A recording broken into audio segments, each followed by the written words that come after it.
তওবার 2 রাকাত নামাজ পড়িও, আর আল্লাহকে সামনে হাজির মনে করিয়ে বলিও, মালিক গভীর রাতে কেউ নাই, তুমি আমার মালিক, আমি তোমার সামনে হাজির, আমি তওবার নিয়তে হাত তুলেছি।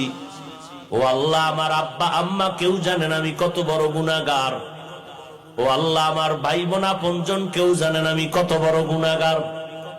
আজ আমি তোমার কাছে ফেরেশ হতে চাই, পবিত্র হতে চাই, আর গুনাহ করব না। হুজুরেরা বলছে তওবার 2 রাকাত নামাজ আমি পড়ার জন্য রেডি। 2 রাকাত নামাজ পড়িয়া 2 রাকাতে 4টা সেজদা হবে। সেজদার মধ্যে যাইয়া প্রত্যেকটা সেজদায় এমনের নামাজের মতোই 2 রাকাত নামাজ, শুধু সেজদায় গিয়ে একটু ভিন্ন দোয়া। সেজদায় গিয়া প্রত্যেকটা সেজদায় তাসবিহ পড়ার পরে সুবহান রাব্বিয়াল আ'লা 3 বার পড়েন, আর 5 বার পড়েন, 7 বার পড়েন। এগুলোর পরে প্রত্যেকটা সেজদায় 3 বার হৃদয়টারে নরম করিয়া সেজদার হালাতে অন্তরেরে বুঝাইবেন, আমি জমিনে সেজদা করি নাই, আমি রহমানের কদমের উপরে সেজদা করেছি।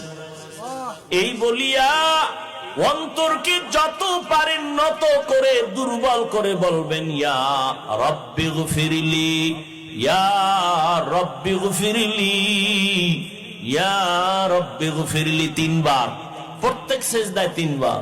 অর্থ কি? হে আমার রব, আমারে মাফ করে দাও। আমার আজকে যদি অপরাধের খবর আমার মা বাবা আপনজন কেউ জানে, প্রকাশ্যে কিছু নাও বললেও মনে মনে ঘৃণা করবে, কিন্তু মালিক তুমি কত দয়ার মাওলা, আমার হাজার গুনাহটারে তুমি পর্দা দিয়ে আটকাইয়া রাখছো। আমার খানাও বন্ধ করো নাই, ঘুম বন্ধ করো নাই, সম্মানের চেয়ার থেকে আমারে ধাক্কা দিয়া ফালাইয়া দাও নাই। অন্য নবীর উম্মতেরা গুনাহ করলে ঘুমের মধ্যে চেহারাটা পাল্টাইয়া যাইতো, আমার গুনার কারণে আল্লাহ তুমি বেজার হইয়া চেহারা পাল্টাইয়া দাও নাই। আজ এই 14 গ্রামের মানুষ ঘরে ঘরে ইবাদত করতেছে, অনেকে মসজিদে ইবাদত করতেছে, কিন্তু এখানে আইসা তোমার গোলামরা এখানে বয়ান শুনতেছে, কতই না তুমি ভালোবাসছো আমারে। ও আল্লাহ, সেই অনুযায়ী কিছুই তো তোমারে দিতে পারি নাই। আজ আমি তওবার নিয়তে হাত তুললাম, নামাজের মধ্যে হাজির হয়ে গেলাম। ও আল্লাহ, তুমি আমার জীবনের সব গুনাহ মাফ করে দাও। ও পর্দার আড়ালের আম্মা জানেরা, বোনেরা, আপনারা কত ধন্য নারী, কত ধন্য মা, নবীদের মায়ের মতো মা, সাহাবায়ে কেরামদের মায়ের মতো মা, আলেম হাফেজে কোরআনদের মায়ের মতো মা। এই দুনিয়াতে যত ভালো সন্তান আছে সব আপনাদের অবদানের কারণে। এরে আম্মা জান, আপনাদের দোয়া চোখের পানির কারণে সন্তান দুনিয়াতে ভালো হয়েছে। এসপি সাহেবের ব্যবহার ভালো, ডিসি সাহেবের ব্যবহার ভালো, ওসি সাহেবের ব্যবহার ভালো, এটা তাদের ব্যক্তিগত বাহাদুরি না, সব হলো মায়ের অবদান। ও যুবক, ওই মায়ের দোয়া ছাড়া গাইতে পারবি না রে যুবক।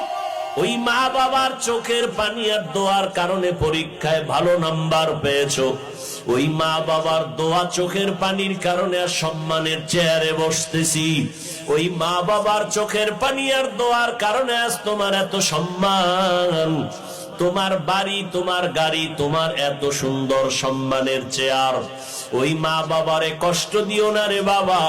ওই মা বাবার পারলে দোয়া নিও। আজকে বরকতের রাত, এই শাবান মাস, যার মা বেঁচে আছে বাসায় গিয়া মাকে বলিও, মা তোমার ঋণ জীবনে আদায় করতে পারবো না রে মা।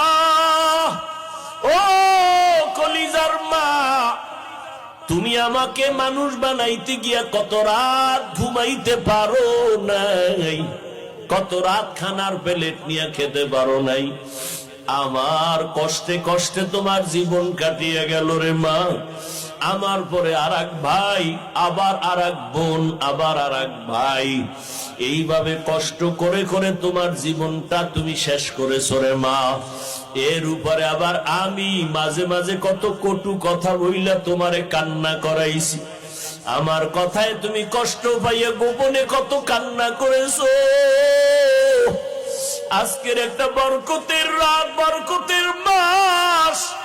ও মা, তোমার চোখের পানি আর দোয়া না থাকলে আমি এই সম্মান পাইতাম না রে মা। মাথায় একটু হাত দিয়া দোয়া করিয়া দাও মা। আমি এত মোনাজাত দেই আমার চোখে পানি আসে না। আবার ডানে বামে কত বান্দা, কত যুবকের চোখে দেখি পানি। মোনাজাতে আমার চোখে পানি কেন নাই? গুনার কারণে দিলটা পাথর। গুনার কারণে আমার আল্লাহ বুঝি আমার উপরে বেজার। আমার ডানে বামে বান্দার চোখে কত পানি, মনে হয় যেন ঝর্ণার মতো পানিগুলো বের হইতেছে। আর আমি এত নিষ্ঠুর, গুনাহ করতে করতে করতে করতে মনে হয় যেন আমি মাওলার রহমতের দরজা থেকে অনেক দূরে সরিয়ে গেছি।